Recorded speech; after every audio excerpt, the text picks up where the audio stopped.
After 3 years of war, the familiar outlines of London are much the same. But there are many new and unfamiliar sights in the streets.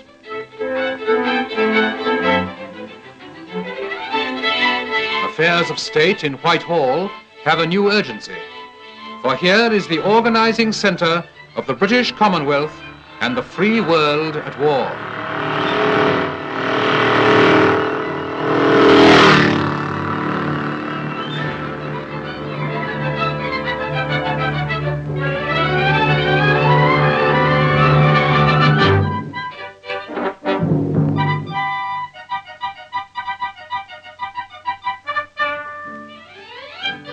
The Allied servicemen have settled down pretty quickly, and for the time being feel that London is their home.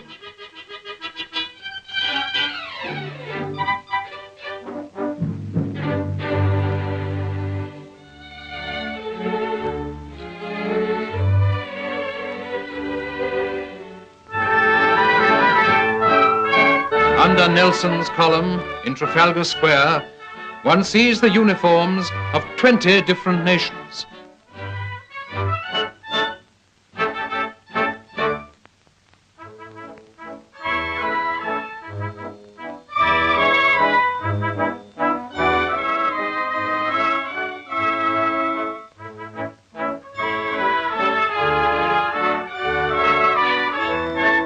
London thrills to see the growing forces in her midst and welcomes them just as one September morning in 1942, she welcomed the first American troops as they marched through the city.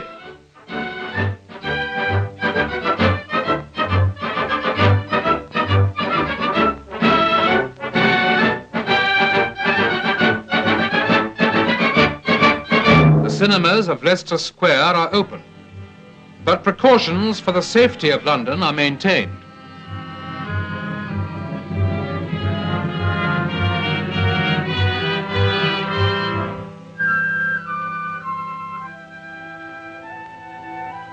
Emergency water tanks spell out the defiant symbol of victory. And though scarred, London still presents a smiling face.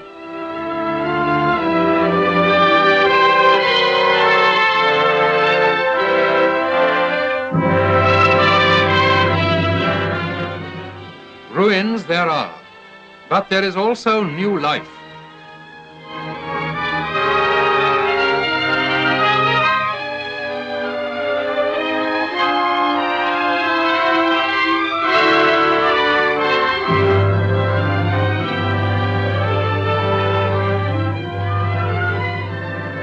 Out of the danger has arisen a great citizen army, the Home Guard. Clerks, factory hands, bank managers are trained in the very streets they may one day have to defend.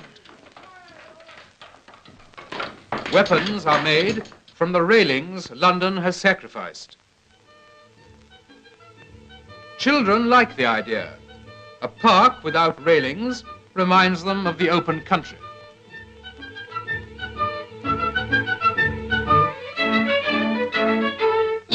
In 1942, even children helped with the salvage campaigns.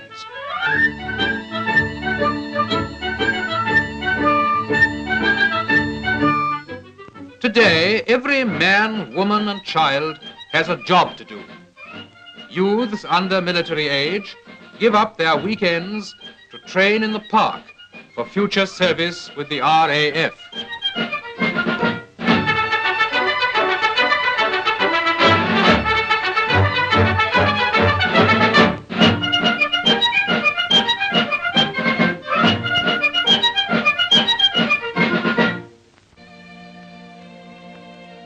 Across the grass, soldiers and workers take an hour or two off. They can relax with a free mind because others are always on the alert.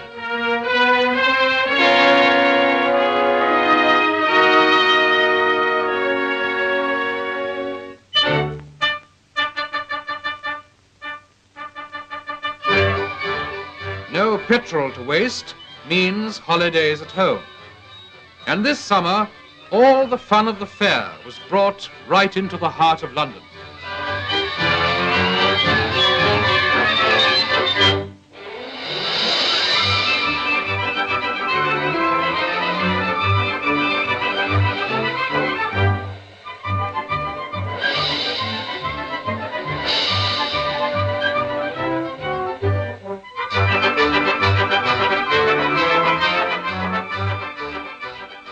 Holidays for some, but duty for others.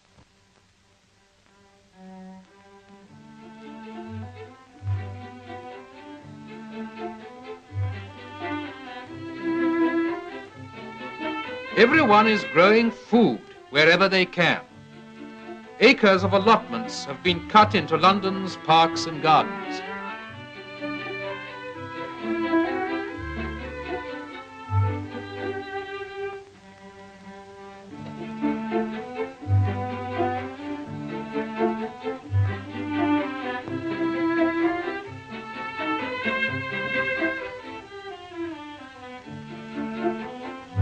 Exhibition allotments show beginners how to get the most out of their plots, and food is grown in all sorts of unexpected places.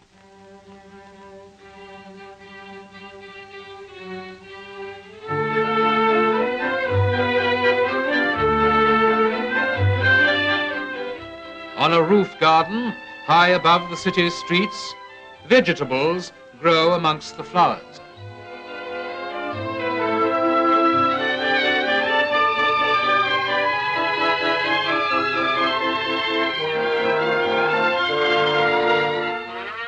Men of the National Fire Service make good use of a battered basement. Allotments and pig clubs ease the food situation, and rationing ensures that everyone gets a fair share, no matter where they shop.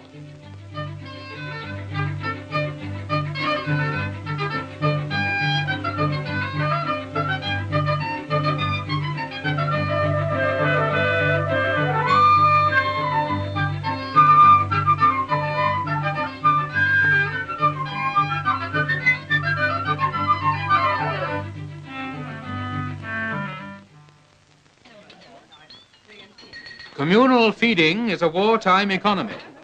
British restaurants and canteens have been established all over London. This was once a college. Now 2,000 lunches are served here daily.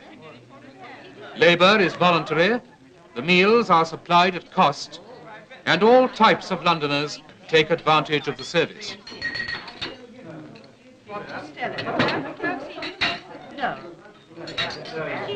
Mealtime in wartime is also recreation time. Inside the National Gallery, world-famous musicians give luncheon concerts of classical music, whilst on the steps and lawn outside, office workers eat their midday meal.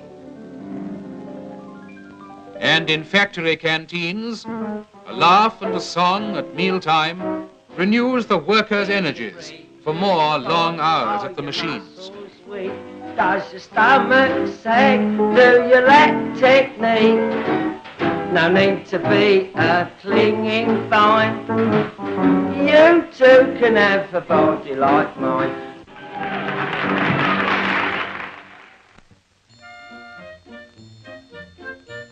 Women mobilized into war work lock up their homes and hand over their children to communal nurseries, while they go off to do their jobs.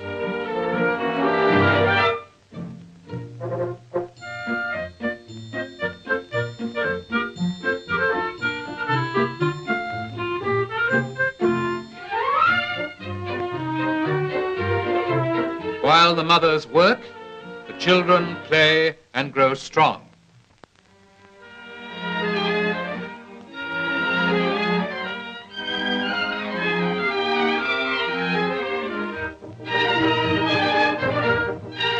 The most striking change in London's life has been brought about by the mobilization of women.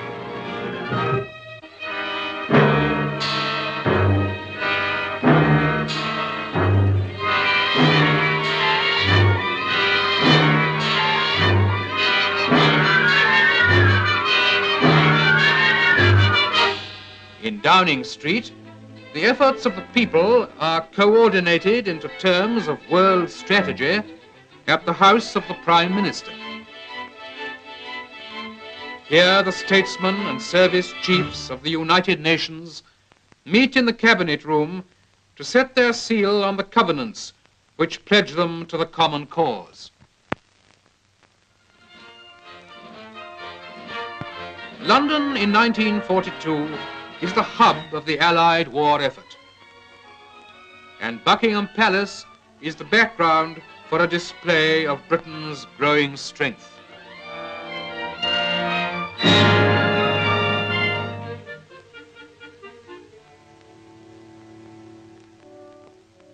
Dusk falls over London.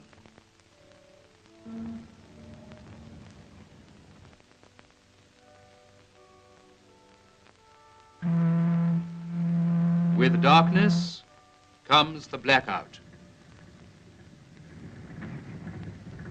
Gone for the present are the bright lights of Leicester Square and Piccadilly. But behind the blackout is warmth and companionship.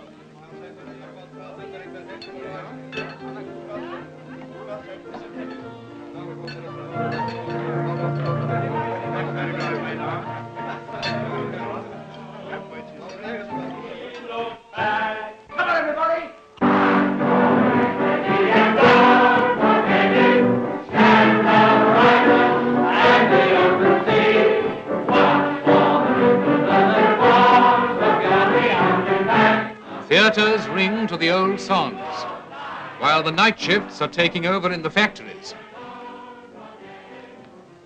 The machines must never stop.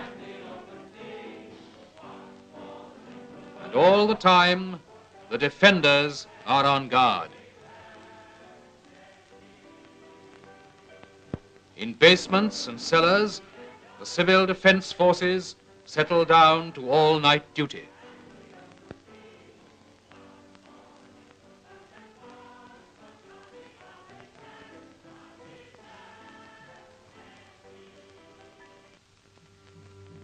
If the raiders come again, London will be ready.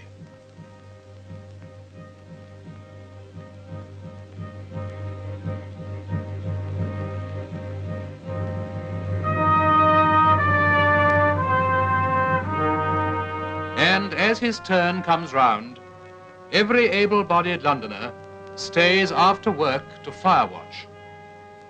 He is the ordinary citizen, one of the worldwide brotherhood of men and women who will work and watch and fight until the lights go up again over a world freed from want and fear.